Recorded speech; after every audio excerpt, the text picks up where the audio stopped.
কি হবে বলেন না? ওইখানে একটা কথা আছে, লম্বা কথা। অতুহিব্বুনাল মালা হুব্বান জাম্মা, আল্লাহ তাআলা বলেন, বান্দা দুনিয়ার মাল আর সম্পদের ভালোবাসাটাকেই তোমরা খুব গভীরভাবে দিলের মধ্যে বসায় লাইলা।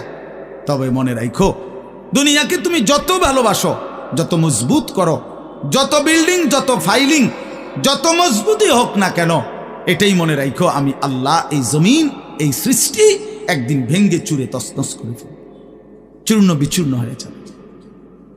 কাল্লা ইদা দুক্কাতিল আরদু দাক্কান দাক্কা। এরপরে হাসরের মাঠ কায়েম হবে।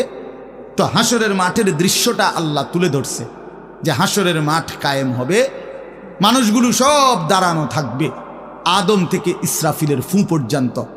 এই দাঁড়ানো অবস্থায় আল্লাহ তাআলা বলতেছেন, ওয়াজা রাব্বুক, আল্লাহ তাআলা মহান আল্লাহ পাক, তিনি তার শান অনুপাতে হাসরের ময়দানে উপস্থিত হবেন।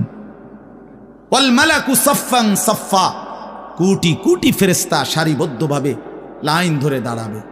চারদিকে কোটি কোটি ফেরেশতা, মহান আল্লাহ পাক উপস্থিত, আর মানুষগুলো সব দাঁড়ানো। এই কল্পনা করে হাসরের মাঠ। এবার কি হবে? আল্লাহ বলেন, ওয়াজিআ ইয়াউমা ইদিন বিজাহান্নাম।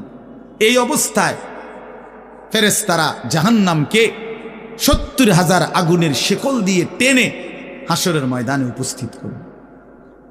মানুষগুলো সচক্ষে জাহান্নামকে দেখবে।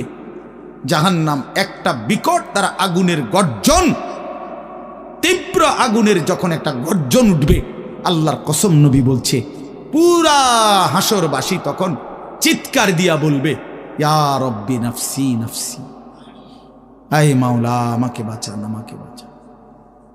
এই প্রথম হাসরবাসী কথা বলবে। তাফসিরে আছে, হাদিসে, মানে প্রথম চুপচাপ দাঁড়ায় থাকবে, কিন্তু জাহান্নামকে যখন দেখবে, জাহান্নামের চিৎকার যখন শুনবে, তখন পুরা হাসরের ময়দানে চিৎকার উঠবে, ইয়া রব্বি নাফসি নাফসি, আল্লাহ আমাকে বাঁচান।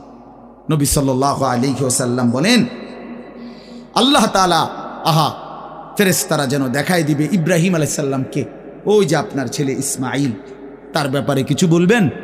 ইব্রাহিম আলাইহিস সালাম বলবেন, ইয়া রব্বি নাফসি নাফসি, এই মাওলা আমাকে বাঁচান, আমাকে। ওর বিষয়টাও দেখো।